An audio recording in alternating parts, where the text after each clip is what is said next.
Саламатсыздар ма, құрметті көрермендер? Бүгін біз жасайтынымыз тағы бір бас киімнің түрі.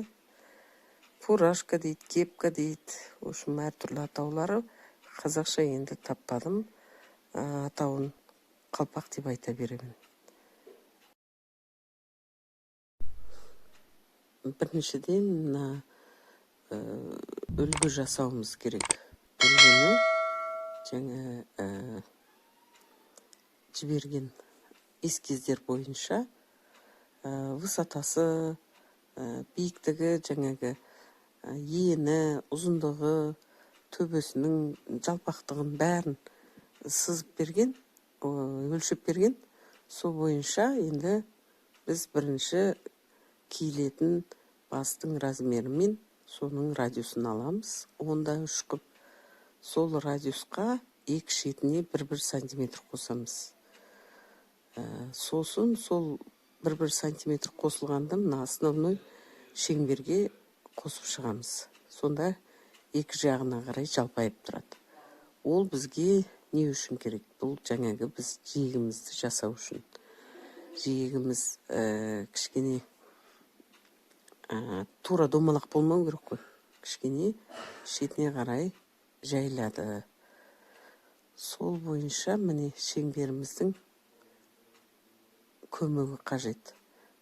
Адамның басы артқа қарай сопақ болғандықтан арт жағын кішкене біз сопайтамыз.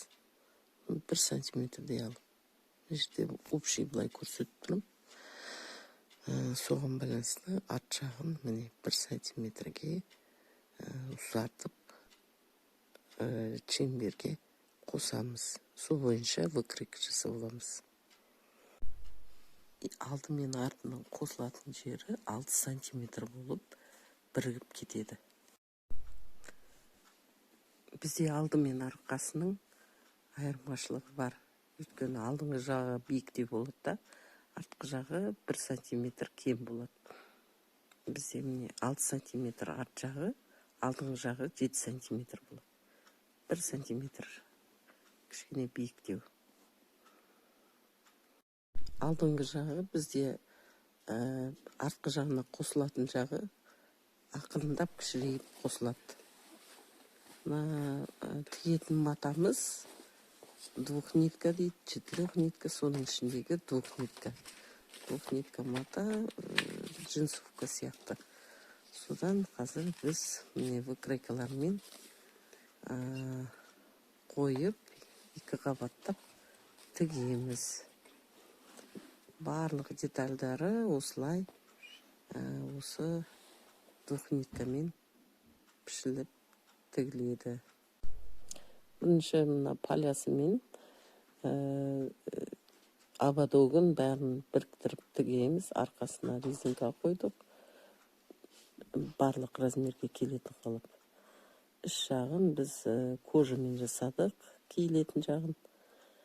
Мына козерогын ішіне картон, термопласт салдық. Өздеріңіз білесіздер, не салсаңыздар да. Барлық жері 2 қабаттан, осы 2 ниткадан әдемілеп бір-біріне қосып тігіп, оверлушт етіп, жиектерін 2-2-ден тіккен жақсы, қатты ұстайды. Өздеріңіз көріп тұрғандай, міне фуражкамыз кішкене пайда бола бастады.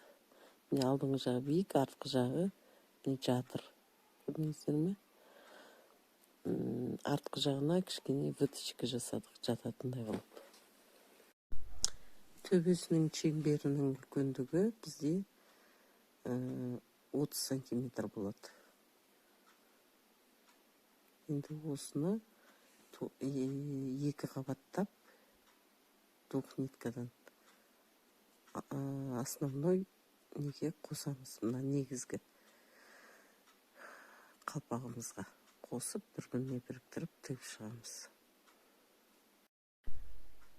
Міне өздеріңіз көріп тұрғандай, артық жерлерін тура қылып, келтіріп, кесіп, кесетін жерін сызып дайындап аламыз. содан кейін барып тігіледі.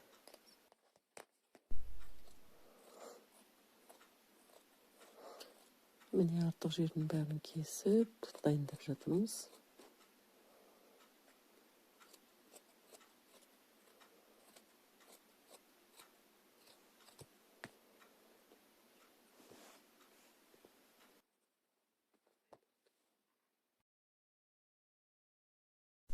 Міне өздеріңіз көріп отырғандай палясы мен төбесі қосылып тігілді.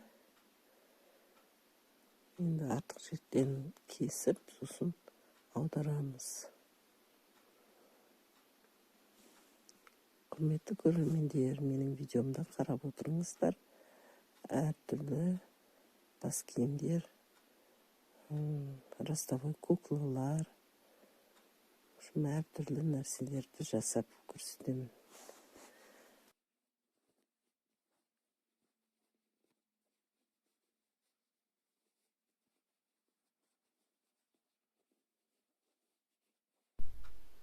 Міне фуражкамызда дайын болды.